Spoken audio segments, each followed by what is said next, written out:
Karena itu orang Quraisy yang ingin kerjasama agama dengan Nabi, ya, kompromi. Jadi mereka sudah diajak, saya nggak mau, malah mengajak Nabi kongsi. Artinya nanti 1 tahun kami sembah Tuhanmu Muhammad, 1 tahun kamu sembah Tuhan kami, kalau gitu.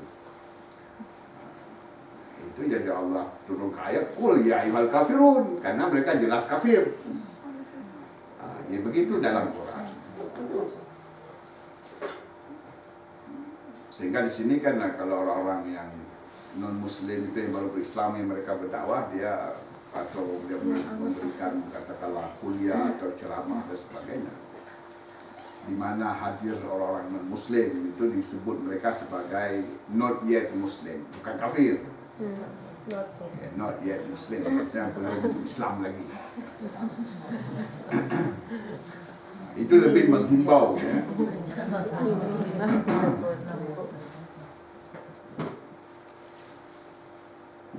Kemudian dalam ayat lain lagi kata Allah, pokoknya itu adalah anak muslim ya. Yang benar mana? Sama.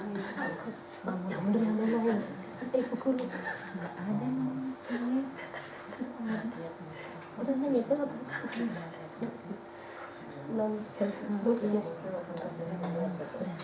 Ya masih ada harapan sih seperti ya, benar ada harapan. Tetangga itu minta untuk ngobrol aja.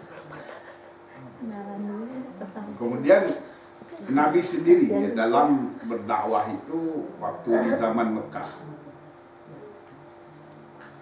itu apa yang disuruh Allah, khudil afwa wa'mur bil urfi wa'arid 'anil jahilin. Adalah ambillah maaf atau sikap memaafkan. Ada maafkan dan suruhlah yang baik dan berpalinglah kepada orang-orang yang jahil. Ini kita lihat akhlak dakwah yang diajarkan Allah sendiri kepada Nabi. Jadi kalau kita hidup sebagai minoritas seperti umat Islam waktu zaman Mekah, minoritas, itu dilarang kita melawan. Nabi sini suruh maafkan, biarkan, walaupun disiksa, dihina, dilempar dengan kotoran binatang, tapi suruh maafkan, biarkan. Jangan berpaling kepada yang jahil, karena kalau dengan orang jahil itu, kalau kita menanggapi, berarti kita sama dengan mereka. Jadi orang jahil itu kita hindari. Sebab dalam surah Al-Furqan Allah menyebutkan bahwa ibadur rahman itu kalau idza khatabahum jahiluna qalu salama. Hamba Allah yang Maha Pengasih itu kalau dia berbicara ataupun berkomunikasi dengan orang-orang jahil itu, dia akan berkata selamat. Nah, itu. Jadi tidak mau berdebat, ya, selamat. Pertama alladzina yamshu fil ardi hauna wa idza khatabahum jahiluna qalu salama. Berjalan bumi dalam keadaan tawadhu, ada merendahkan diri. Kalau orang jahil berbicara dengan mereka minta selamat. Itu akhlak yang diajarkan Al-Quran, yang diajarkan Allah kepada ya, Rasulnya.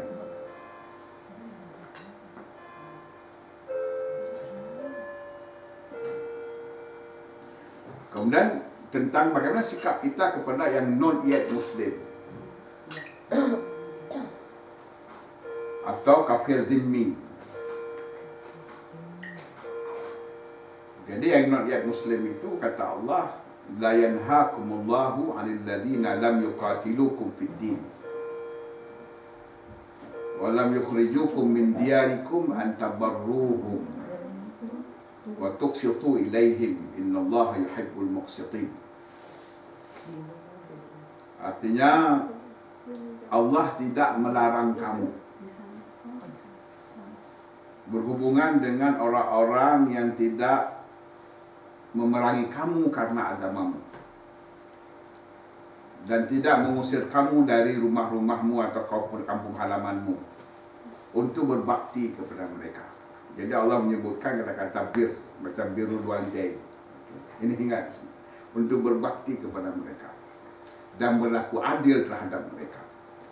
Karena sesungguhnya Allah mencintai orang-orang yang berlaku adil. Jadi itu, kalau not yet Muslim, itu bukan semua orang yang non Muslim itu halal darahnya, halal hartanya, enggak. Jadi ada kata, jadi kesimpulannya, yang pertama, kafir menurut Quran itu orang yang sudah pernah tahu tentang Islam, sudah pernah diajak untuk masuk Islam, tidak mau, itu baru kafir.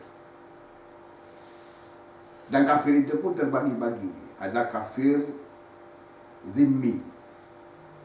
Kafir zimmi adalah non-Muslim yang tinggal di dalam negara Islam, di negara Islam, di dalam perlindungan pemerintahan Islam. Itu disebut zimmi. Jadi zimmi ini Nabi sendiri pernah bersabda, man adza zimmiyan faqad adzani. Siapa yang menyakiti orang zimmi ini telah menyakiti aku, katanya. Ini bagaimana memperlakukan orang yang kafir di dalam yang tinggal di negara Islam. Sebab begitu, itu disebut kafir zimmi. Kemudian kafir yang macam yang kedua disebut dengan kafir harbi. Kafir harbi artinya kafir yang musuh, yang berperang dengan kita, musuh kita. Dia disebut harbi selama perang masih berlangsung atau belum ada gencatan senjata. Disebut dengan kafir harbi. Yang kafir harbi ini kita bisa bunuh di mana saya ketemu. Kemudian yang ketiga disebut dengan kafir ahdi. Ada kafir yang sudah ada janji damai atau gencatan senjata dengan orang-orang Islam. Itu lain lagi cara memperlakukannya. Jadi kafir itu bukan semua gitu. Kemudian yang lain ya non-Muslim. Jadi kafir itu ada 3 macam itu.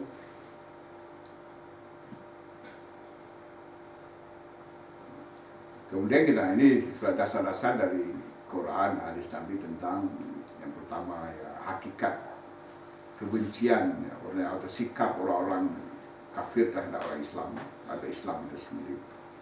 Kemudian juga kita sebagai orang Islam bagaimana menyikapi mereka.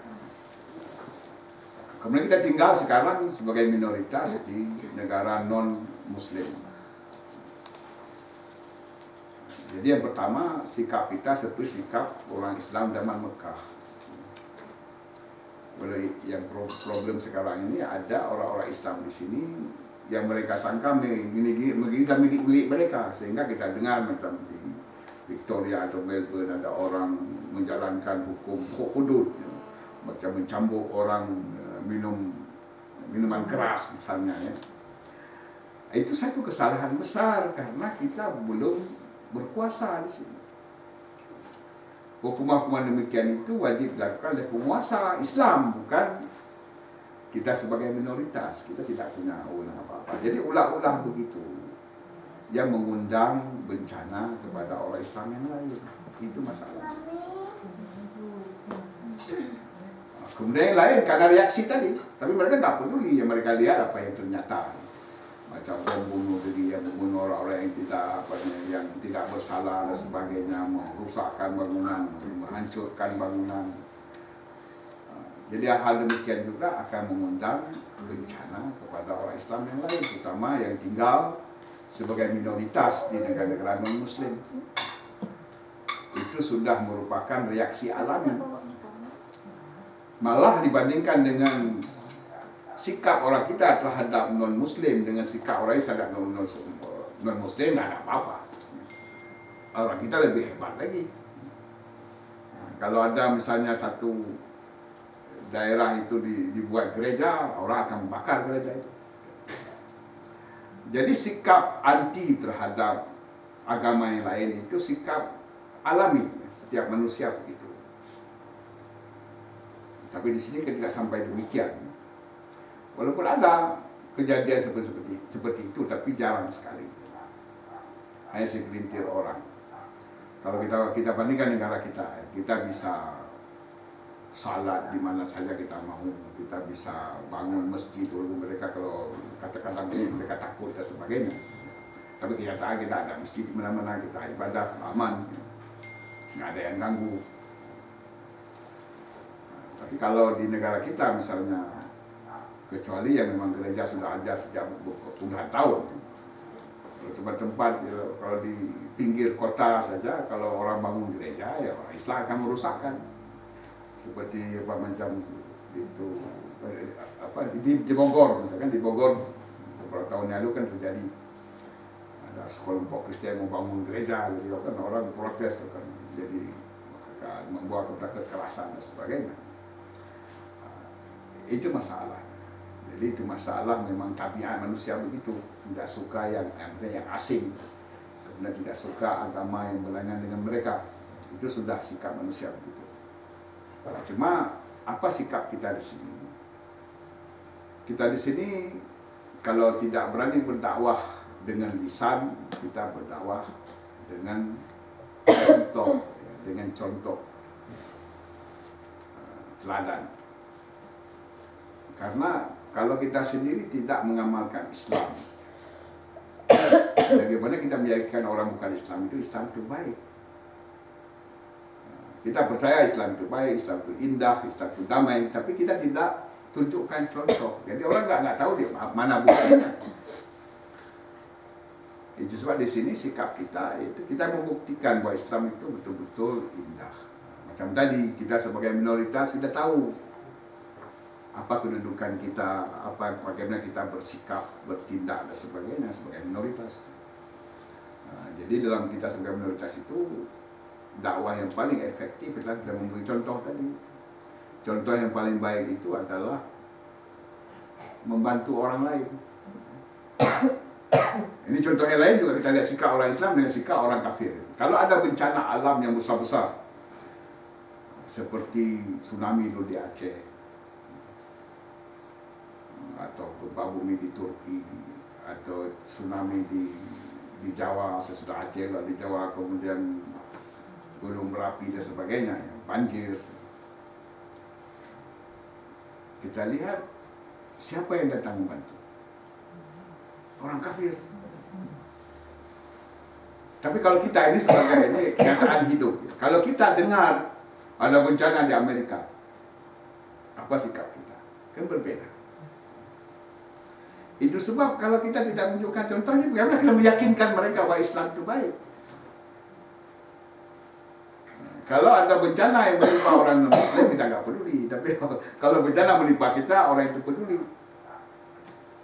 Kalau malah pemerintah Australia waktu tsunami di Aceh itu menyumbangkan bantuan keuangan itu jutaan dolar, mungkin lebih 100 juta dolar. Ini hal-hal kadang-kadang kita suka, bagaimana meyakinkan orang non-Muslim itu bahwa Islam itu baik. Kita mau misalnya ada orang non-Muslim yang itu kita mau bantu, kita terbang dari Indonesia ke Amerika mau bantu, kayak gitu. Itu terlepas dari motif mereka. Tapi kalau pemerintah, ya kita tahu, karena pemerintah itu melihat keuntungan atau kepentingan negara mereka dalam jangka panjang. Apa jangka panjang? Contohnya, ya, pasar ekspor gandum, demikian juga dairy product atau bahan-bahan dari susu atau susu, itu adalah Indonesia. Supaya kita tahu kenapa apabila terjadi ketegangan hubungan diplomatik atau politik antara Indonesia dengan Australia itu cepat damai. Kenapa? Karena masing-masing punya kepentingan.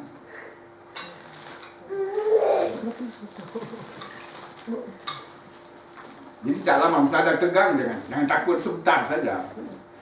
Karena punya kepentingan. Karena kita penduduk Indonesia itu besar, tentu konsumen gandum yang paling besar. Sebab negara lain dia ada gandum di negara lain, yang paling kau sekali Indonesia. Begitu juga susu. Kemudian baru daging, walaupun daging itu tidak sebesar gandum ataupun susu, sedikit. Jadi begitu. Begitu juga macam Australia dengan China. Dengan China itu adalah pasar iron ore atau biji besi. Nah, sebab itu kalau China nggak beli, semua down di sini. Itu sebab dari tingkat pemerintahan itu kalau terjadi ketegangan pun mereka tidak lama itu. Karena mereka punya kepentingan ekonomi itu sama sekali. Sebab di sini kan penduduknya sedikit, tanahnya luas. Jadi kalau mereka bercocok tanam atau melihara ternak itu bukan untuk diri mereka sendiri, untuk mengkasih makan dunia. Berbeda dengan Indonesia, kalau kita nggak cukup kan, kita mesti impor di luar. Di sini nggak, mereka ekspor. Sebab itu ekonomi Australia itu lebih banyak bergantung pada ekspor karena penduduk mereka sedikit. Jadi semua ekspor. Nah, ini sebetulnya pengetahuan kita kenapa. Jadi sebab kita dapat bandingkan masalah sikap. Jadi sikap secara alami dengan sikap yang dipengaruhi oleh iman itu berbeda.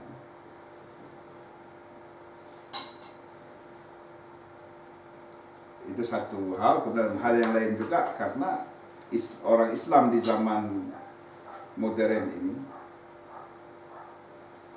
itu bisa dibagi tiga. Ada tiga corak orang Islam. Yang mayoritas terbesar adalah, kata orang sini, Muslim by chance.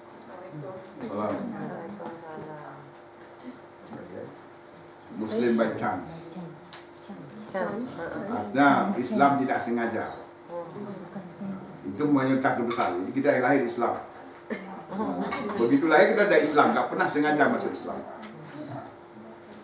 Okay. Yang kedua Islam by choice. Jadi Islam karena pilihan, yaitu orang-orang yang masuk Islam betul-betul tulus. Itu tulus dia masuk Islam. Itu by choice, sebab mereka lebih serius daripada kita. Kemudian yang ketiga Islam for convenience. Jadi Islam untuk kepada kepentingan. Untuk gampang. Misalnya ada orang non-Muslim menikah dengan orang Islam yang masuk Islam. Itu namanya Islam karena ada muslihat atau ada kepentingan. Jadi begitu. Jadi karena Islam yang by chance ini yang mayoritas, dan kita ini terpengaruh dengan kebiasaan yang kita dibesarkan, dan kebiasaan itu yang menentu kebiasaan itu adalah ajaran Islam. Adat istiadat kita, kebiasaan kita, itu kita terbawa. Contohnya macam orang Afghanistan, terutama orang yang disebut dengan bangsa Pashtun,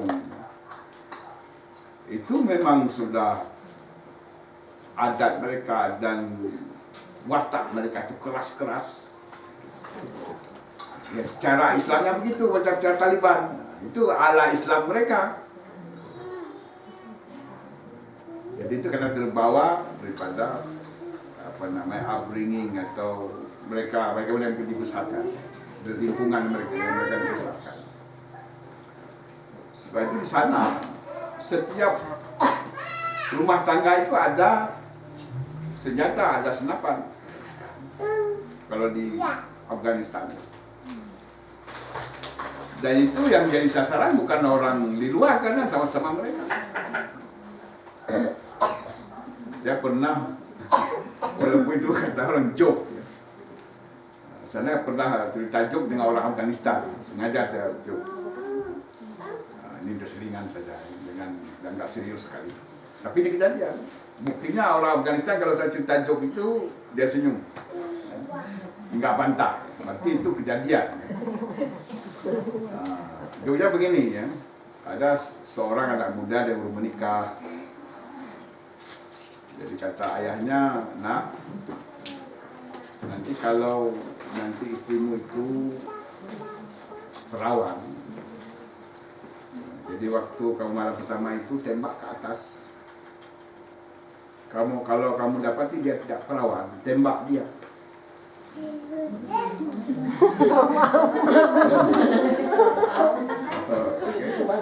Jadi anak pun dia yang taat kepada ayahnya.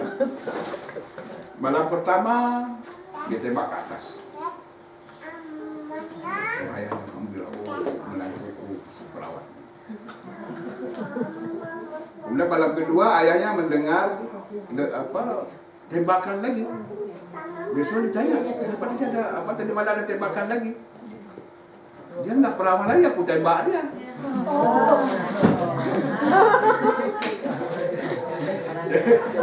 Jadi jangan saya cerita kepada orang Afghanistan, dia senyum. Ya. Artinya benar kejadian itu. Di sana bisa terjadi begitu. Malah ini orang yang pada cerita kepada saya ini, kalau itu joke dari mungkin internet kan. Ini dari orang cerita dengan saya. Pernah kejadian di Afghanistan. Orang bertamu. Ya mereka sangat menghormati tamu. Tapi dia jadi yang punya rumah dia pesan. Ini itu lihat ada di jendela sebelah sana. Jangan buka. Jadi kenapa dia bilang nanti? Tapi jangan buka. Jadi tamunya jadi penasaran, kenapa tidak boleh buka? Jadi waktu yang punya yang tuan rumah nggak di rumah, karena penasaran dia buka. Dia buka ternyata jendela itu menghadap ke pekarangan orang lain. Oke, di backyard orang lain. Jadi orang nampak dia buka. Mati dia ditembak. Yang nembak tetangganya ya? Oh. Ya karena kalau di wilayah namanya backyard, mungkin wanita tidak berpakaian yang apa yang ini kan. Jadi jembak mati. Ya. Dan nembak yang tetangganya belakang. Ibu-ibu yang mau ini kalau di Afghanistan itu bisa terjadi. Maksud saya sih kita ceritakan bahwa Islam orang yang by chance ini itu kadang-kadang bercampur dengan watak dan lingkungan, kebiasaan, adat, itu masalahnya. Tapi bagi orang non-Muslim kan dianggap Islam semua. Jadi tinggal dia di Islam dituduh nanti Islam itu agama kekerasan dan sebagainya. Padahal semua agama itu ada kekerasan, tapi pada tempatnya. Karena dalam Islam itu kekerasan terjadi kalau memang kita diperangi, kita terpaksa melawan. Bukan artinya kekerasan itu dalam hal-hal yang biasa atau damai, itu adalah kekerasan. Itu juga kadang-kadang dari segi Indonesia sekarang sudah tren orang-orang masuk Kristen. Karena Kristen itu kata agama kasih, agama cinta. Karena mereka nggak baca Bible. Kalau baca Bible karena Bible itu penuh kekerasan, ada suruh perang, suruh bunuh dan sebagainya. Tapi karena nggak baca Bible, karena di orang Kristen itu hanya dengar apa yang pendeta dia bilang di hari Minggu, itu saja yang dia tahu. Nah, karena itu orang Kristen itu kalau dia macam ibadah hari Minggu itu yang diumumkan, ditulis di luar gereja itu, di sini kita bisa lihat misalnya reading atau bacaan kalau kita tilawah minggu ini. Misalnya kitab kitab sekian, pasal sekian, ayat sekian. Okay? Begitu, itu saja yang orang dengar. Tapi yang lain kan orang nggak dengar. Malah dulu kita pernah sering dialog dengan orang Muslim. Dia pernah diundang dalam satu dialog yang diselenggarakan oleh satu kelompok Kristen. Jadi dialog ini soal peace, damai. Jadi seorang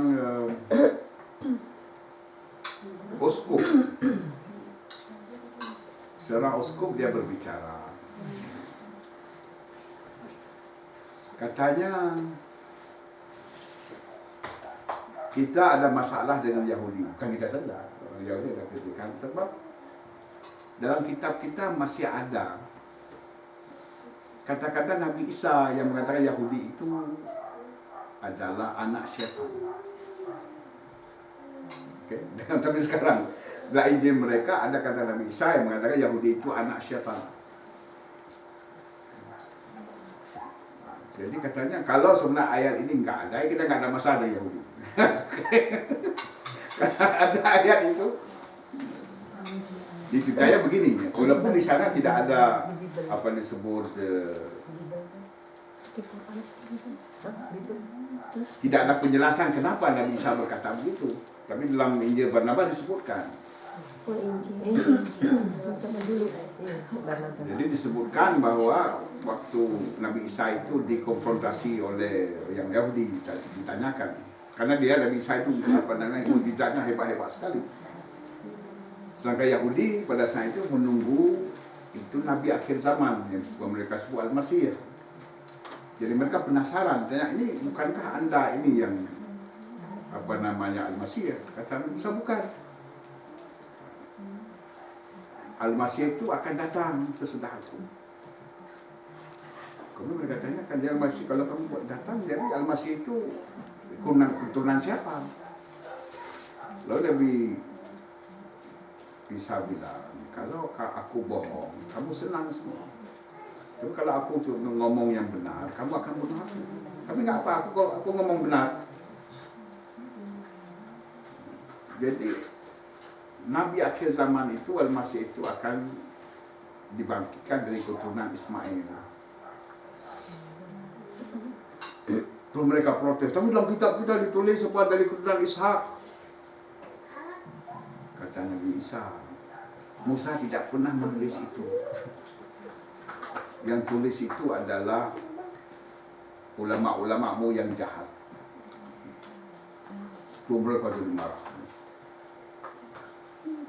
Jadi kalau kamu menolak itu Ismail, berarti kamu ini bukan anak Ibrahim, bukan anak-anak Ibrahim, kamu ini anak-anak syaitan.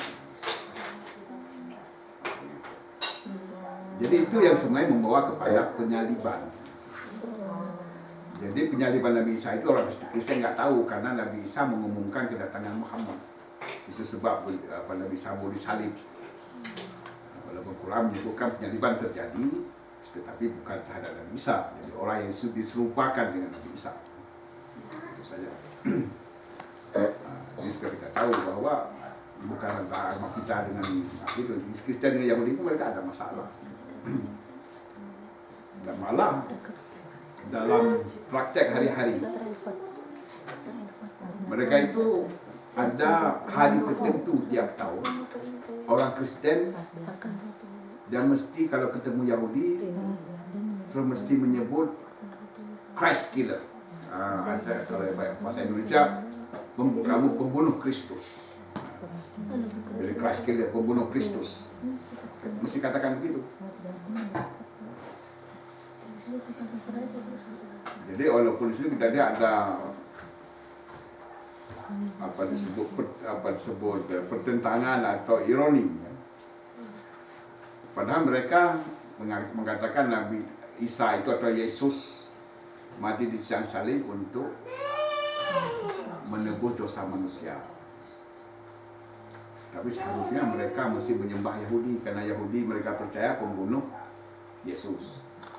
Tapi kenapa benci pula kepada Yahudi? Seharusnya mereka berterima kasih karena Yahudilah mereka dosa mereka diampunkan.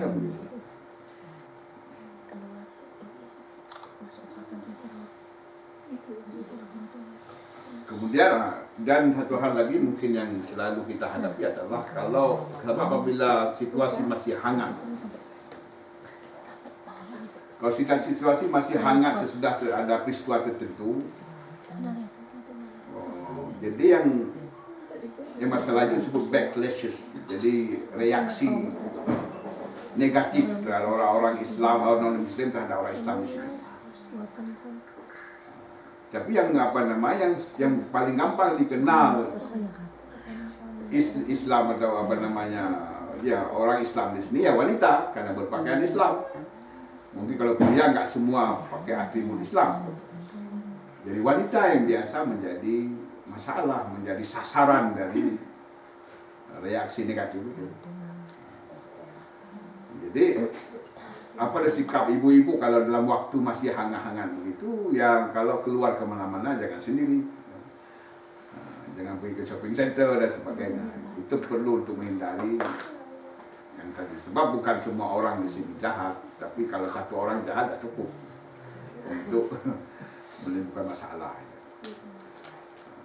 Jadi itu yang perlu kita sikapi. Jadi artinya kita umat Islam juga mesti belajar tentang Islam, akhlak Islam dan sebagainya. Bagaimana sikap kita terhadap orang non-Muslim. Ya. Bagaimana kita sebutkan tadi, dan Allah sendiri juga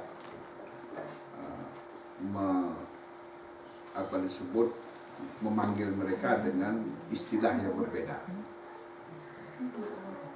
Malah orang-orang Kristen dan Yahudi Allah memanggil dengan panggilan terhormat, yaitu ahlul kitab. Ya ahlul kitab. Padahal mereka kafir. Kenapa Allah tidak panggil kafir? Tapi Allah memanggil mereka ya ahlul kitab, wahai ahli kitab. Atau ya Bani Israel. Padahal mereka kafir. Tapi Allah memanggil dengan panggilan yang terhormat. Jadi Allah mengakui mereka itu punya ilmu. Dengan kata yang lain. Jadi sikap kita juga mesti begitu. Dan demikian juga dalam konteks kehidupan kita. Kalau kita minoritas, kita mencontoh kehidupan Nabi di Mekah. Bagaimana sikap Nabi dan sebagainya sahabat-sahabat Nabi. Dan kadang kita akan bernasib yang sama, walaupun tidak selalu macam apabila terjadi peristiwa tertentu. Kita akan menghadapi akibat yang sama. Jadi saya kira demikian dulu. Kalau ada ya pertanyaan, saya persilakan. Alhamdulillah Pak Imam. Alhamdulillah Pak Imam telah menjelaskan mengenai Islam, menyingkapi bagaimana muslimah menyingkapi Islamfobia di negara kita ini, negara yang minoritas muslim ini. Kalau ada pertanyaan dipersilakan. Saya deh Pak Imam ya. Pak Imam, tadi kan mengenai Yahudi tadi, pas pada saat mereka di zaman Nabi Isa, nah mereka kan udah punya kitab dari Nabi Musa. Itu kitab sucinya ke Taurat ya Pak Imam ya. Nah berarti kitab suci Taurat itu sendiri diubah ya seperti diubah. Injil sekarang ini. Karena begini ya, itu juga satu masalah mungkin karena ujian Allah. Ya. Karena Allah dah ciptakan surga neraka. Jadi surga neraka itu perlu penduduknya. Sebab itu dalam situasi di masa Nabi Isa pun Allah buat demikian rupa sehingga banyak orang terperdaya dengan macam-macam klaim. Ya. Maksud saya, yang pertama, Nabi Isa itu kan banyak mukjizat.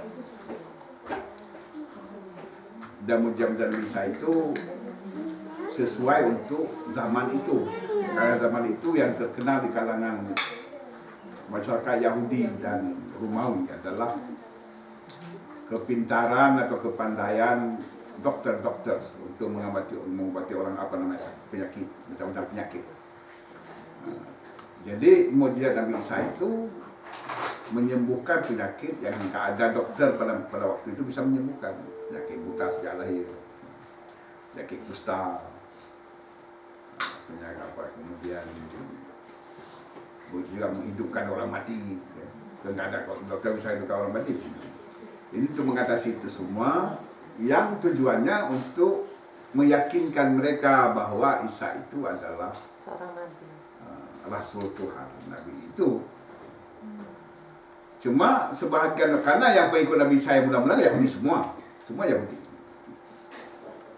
Cuma mereka yang ikut Nabi Isa ini karena melihat mukjizat-mukjizat begitu, sehingga timbul mula-mula anggapan bahwa berarti dia itu Tuhan.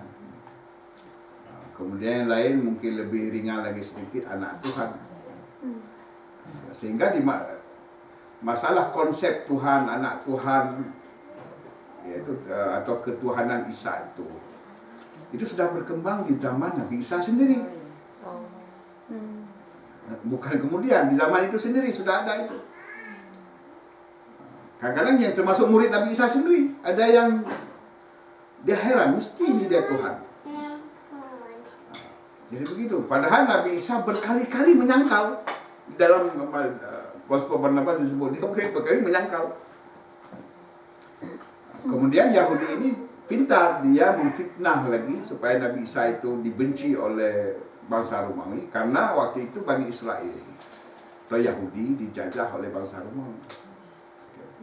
Jadi mereka ini hanya dibebaskan untuk praktek agama mereka, tapi semua yang lain dikuasai oleh bangsa Romawi.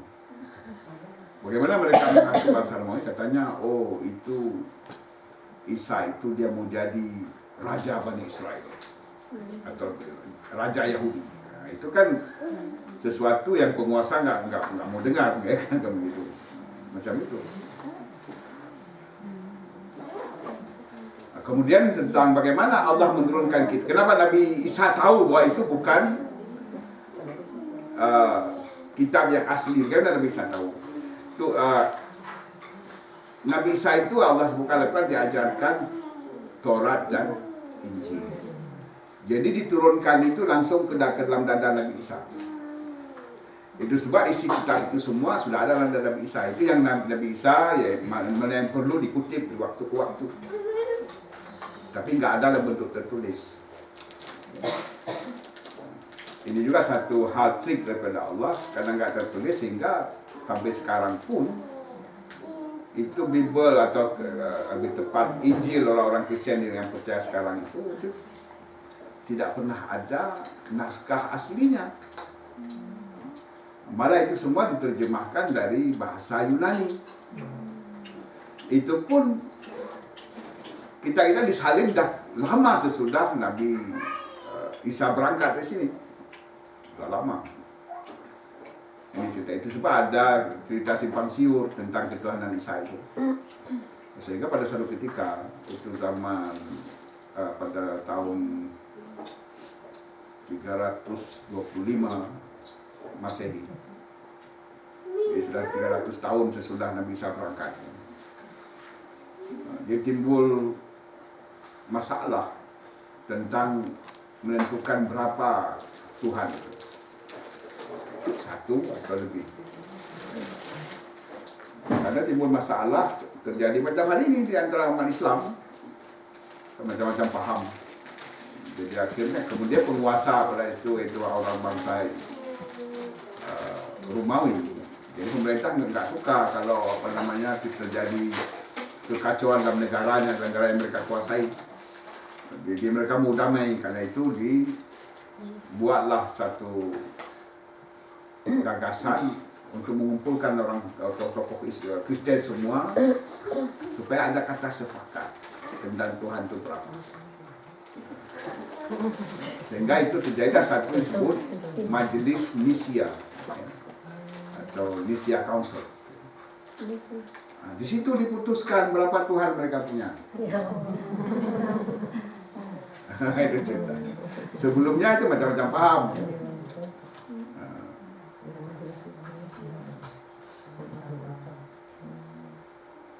Ya, Alhamdulillah. Ibu-ibu ada pertanyaan lagi, Ibu?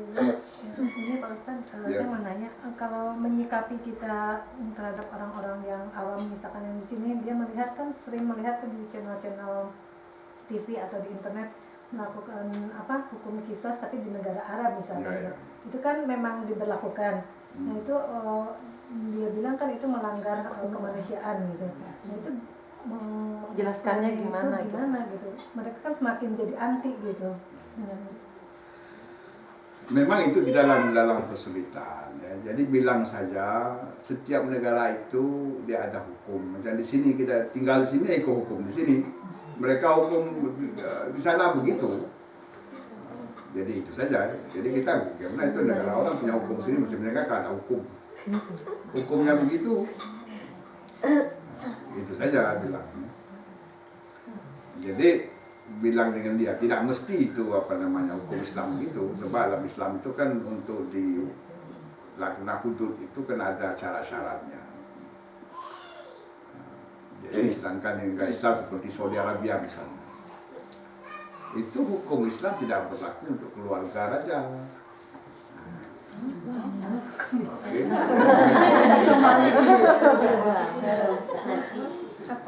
Sebab itu di raja itu di lingkungan istananya bebas, dia semua ada, mau berzina, mau minum arak atau minuman keras, itu diimpor. Itu masalahnya. Oh, jadi ada di aturan itu ada tertulis gitu, eksak keluarga raja gitu. Ya itu apa undang-undang mereka, bukan undang-undang Islam. Kalau Iya, Islam, undang-undang, iya di undang-undang sana. begitu juga di sekarang Brunei memperlakukan syariat, tapi tidak berlaku untuk keluarga raja. Ada tulisannya juga ya. Iya benar.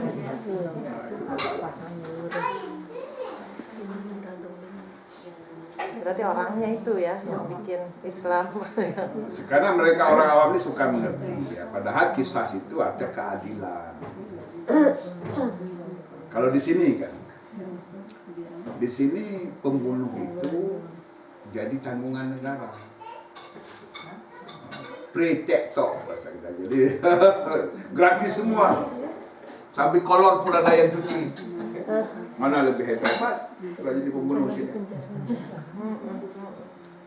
Jadi bayangkan ya, karena pembunuh itu di sini tidak ada hukuman mati, yang ada hukuman seumur hidup. Hukuman seumur hidup ini artinya dia bebas waktu dia umur pensiun. Oke. Jadi sama dengan bekerja dalam penjara itu, tapi dia bebas macam surga. Kalau istilah saya masuk surga. Kalau makin besar kejahatan, lama di surga. Kalau kecil kejahatannya ya nggak lama. Karena saya sudah masuk semua. Saya sudah masuk semua wilayah penjara termasuk dapurnya. Dapurnya itu tidak kalah dengan dapur rumah sakit atau hospital sini.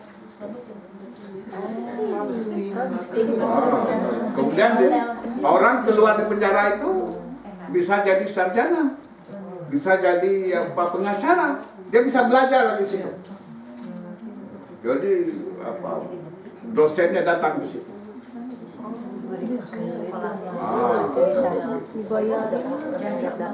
Kemudian kalau kita berkunjung di sana itu seperti mall, luas sekali. Dalam itu ada meja melengkung begini, satu kursi di sini, ada bangku panjang. Jadi pengunjung duduk di bangku panjang, yang narapidana ataupun penghuni penjara itu di bangku kecil satu. Dua itu penuh macam mall, macam kalau di sini kan ada food court, itu lebih besar lagi. Ke sana. Siapa mau datang? Visit. Iya, visit. Kelihatan doang.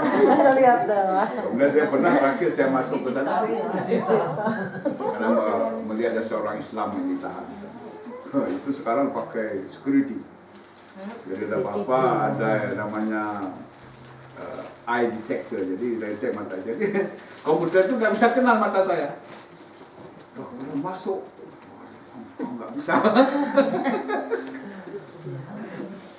Jadi akhirnya bisa masuk. Dibuat cara lain. Jadi cara biasa nggak bisa. Jadi dokter nggak bisa, komputer nggak bisa kenal mata saya.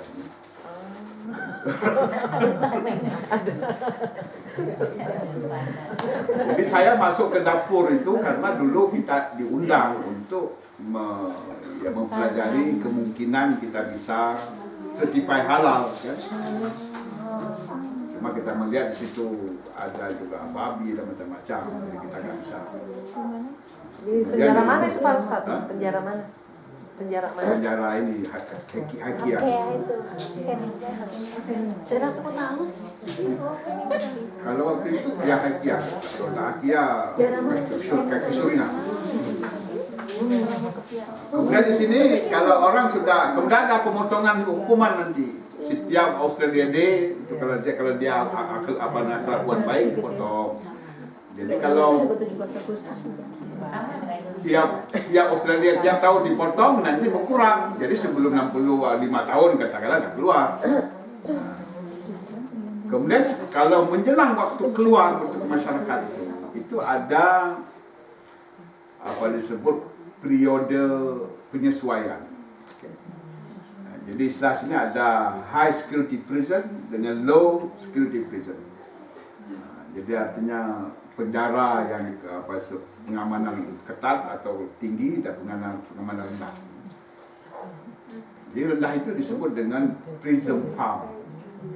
Jadi keluar daripada penjara biasa masuk ke prison farm itu ladang. Cuma ada pagar saja. Di situ macam ada asrama militer di situ, jadi semua itu ditinggal di situ. Kemudian di situ mereka dapat gaji, mereka bekerja, beternak ataupun perikanan, ya. Mereka termasuk ada pabrik susu di sana, ada rumah potong, ada seorang Islam di sana yang mau keluar, dia tugas menjaga perpustakaan, ya macam itu. Jadi di sana mungkin berada beberapa bulan, lalu keluar ke masyarakat.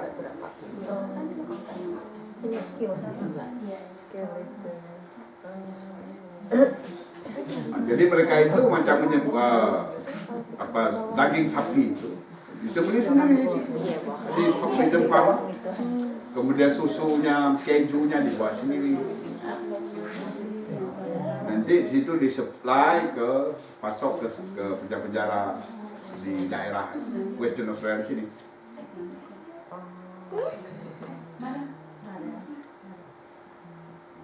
Jadi yang seumur hidup ya tetap seumur hidup gitu ya. Paling yang Seumur hidup lah sampai umur